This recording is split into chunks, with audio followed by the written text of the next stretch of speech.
வணக்கம். இந்த பப்ளிக்ஸ்லாம் உங்களுக்கு தெரியும். இவங்கெல்லாம் வந்துட்டு என்னுடைய லேப்ரடார் அவங்க அம்மா கட்டுங்க. இதுதான் அம்மா. இவங்க வந்துட்டு பிரெஸ்ட் வந்து ஒரு மாதிரி பெருசாக டாக்டர்ஸ் வந்து ஃபீட் பண்ணக்கூடாது, ஸ்டாப் பண்ணிட்டாங்க. அதை ஃபீடிங் ஸ்டாப் பண்ணிட்டு நாங்கள் செரலாக்கு தயிர் இந்த மாதிரி தான் கொடுத்துருந்தோம். ஆனாலும் அதை மீறி வந்து எல்லா குட்டிக்கும் பாரம் வந்துருச்சு. இப்போ பாரம் வந்துட்டு நிறைய பேர் குட்டிங்க எடுத்துங்க சொல்றீங்க. இங்க பாருங்க, எல்லா குட்டிக்கும் பாரம் வந்துட்டு ஒரு நாளைக்கு ஒரு வேலைக்கு 2100 ரூபாய், ஒரு குட்டிக்கு 350 ரூபாய் ட்ரிப்ஸ் எடுத்துட்டு 6 குட்டி கொண்டு போயிட்டு இருக்கேன். அது எல்லாத்துலயும் பாரம் இருக்காரு. இவங்க செலவு பண்ண ஒரு நாளைக்கு 5 வேலை ட்ரிப்ஸ். தனியா ஆட்டோ கார் இருக்கு எங்களுக்கு. அப்போ நிறைய பேர் குட்டி எடுத்துக்க சொல்றீங்களே. இப்போ எப்படி இந்த மதர் ஃபீடிங் டாக்கே வந்து ஸ்ப்ரெட் ஆயிருக்கு? எப்படி டாக்டர் கிட்ட நீங்க பாத்தீங்கன்னா நம்ம குட்டி எல்லாமே வந்துட்டு இவங்களுக்கு வந்து சரலாக்கு தயிர் சாதம் அப்படிதான். அதை மீறியே வந்து எங்களுக்கு வந்துருக்கு. இப்போ டாக்டர் என்ன சொல்றாருன்னா, என் மூலயமா நாய்களுக்கு வந்து பாரம் ஸ்ப்ரெட் ஆயிருக்கு. சென்டர்ல ஒரு கருப்பு ரோட்ல எடுத்துருக்கோம், அவங்களுக்கு பாரம் இருந்தது. அது மூலயமா என்னோட மூலயமா நாய்களுக்குன்னா ஒரு பாரோ வைரஸ் வந்து 4 மாசம் வரைக்கும் அது உயிரோட இருக்குன்னு டாக்டர் சொல்றாங்க. என் மூலயமா ஸ்ப்ரெட் ஆயிருக்கு. நீங்க வந்து இதுதான் ஷெல்டரோட நிலைமை இப்படிதான் இருக்கும். ஏன்னா வந்து ஒரு குட்டிக்கு வந்துச்சுனாலே எல்லா குட்டிக்கும் இப்போ 45 days அந்த குட்டின்றதால காப்பாற்றுறது எவ்வளவு சிரமம் தெரியுங்களா? கிட்டத்தட்ட நீங்க பாத்தீங்கன்னா பேப்பர்ஸே ஒரு நாளைக்கு அத்தனை கிலோ செலவாகுது. கிட்டத்தட்ட பேப்பர் 10 கிலோ 2 நாளைக்கு ஒரு வாட்டி நாங்க வாங்க வேண்டியதா இருக்கு. ஒவ்வொரு குழந்தைக்கும் ட்ரீட்மெண்ட், அவங்க அம்மாவுக்கு ட்ரீட்மெண்ட் அப்படின்றப்போ எங்களால வந்து சமாளிக்கிறது ரொம்ப கஷ்டமா இருக்கு. இந்த வீடியோ பார்க்கறவங்க தயவு செய்து இந்த குட்டிகளோட ட்ரீட்மெண்ட் செலவு செயல்பட முடிஞ்சா பண்ணுங்க. ஏன்னா நிறைய பில்ஸ் எக்கச்சக்கமா அது ட்ரீட்மெண்ட் போயிட்டு இருக்கு. ஆனா பார்க்குற விவர்ஸ் இந்த குழந்தைகளை காப்பாற்றுவோம் தயவு செய்து.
அப்பா வாழாட்டம் அப்படியே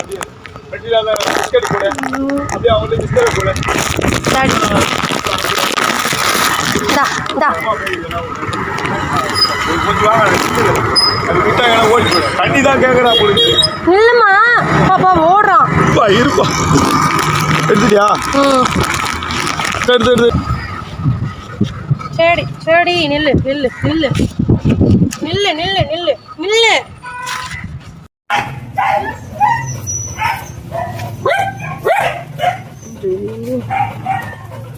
சரிம்மா ஒன்றும் இல்லை ரத்தமே இல்லை.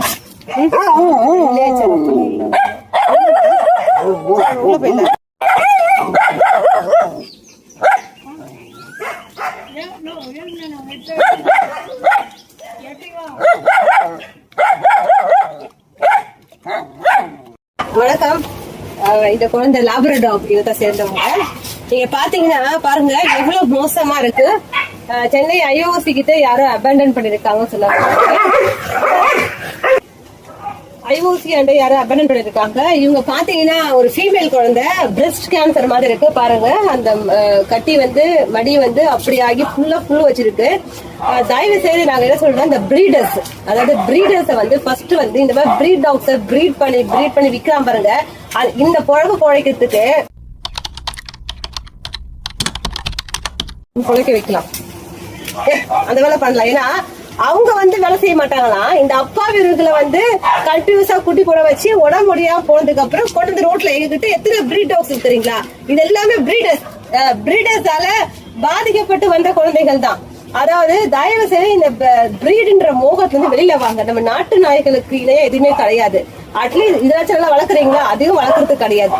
அதனால வந்துட்டு இந்த ஊடகங்கள் இருக்கு பாருங்க, தெருநாய்க்கள் பின்னாலேயே பட்டெக்ஸ்க்கு பின்னாலேயே கேமரா தூக்கிடுவாங்க. தெருநாய் கடிச்சு இந்த மாதிரி நாய்களை வந்து பிரீடர்ஸ் பிரீட் பண்ணி ரோட்ல அபேண்டன் பண்றாங்க. அவங்களுக்கு சிவியர் பனிஷ்மெண்ட் கொடுங்க. சில பிரீட்ஸை பேன் பண்ணிருக்காங்க. இந்த மாதிரி பிரீட்ஸ் வளர்க்குறப்போ எவ்வளவு ப்ரொசீஜர் இருந்தாலும் எதுவுமே ஃபாலோ பண்றது இல்ல. அதனால தயவு செய்து வந்து ஜாதி நாய் மோகத்துல இருந்து வெளியில வந்து நம்ம நாட்டு நாய்களை வளர்க்க ட்ரை பண்ணீங்கன்னா தெருவில் நாட்டு நாய்களே இருக்காது. ஏன்னா எல்லாருக்கும் வீடு கிடைச்சிடும். இந்த மாதிரி நாய்களை வாங்கிட்டு இதுங்க கன்ஃபியூஸா குட்டி போட வச்சு இதுல வலி வேதனைகள் தெரியுங்களா? கண்டிப்பா இதை விட்டு அவங்களோட குடும்பம் வந்து அந்த ஃபேமிலி இதே மாதிரி பிரஸ்ட் கேன்சர் வந்து சாக போறாங்க. அதுதான் நடக்க போகுது. இதுல வலி வேதனைகளை வந்து புரிஞ்சுக்க தெரியல. அதாவது தயவு செய்து வந்து இந்த பிரீடுன்ற முகத்துல இருந்து வெளியில வாங்க. நம்ம நாட்டு நாய்களை தத்தெடுங்கள், வாழ்வு கொடுங்கள். இந்த மாதிரி நாய்களை வந்து கஷ்டப்படுத்தாதீங்க. வளர்க்க முடிஞ்சா வளங்க, இல்ல வளர்க்காதீங்க. நன்றி.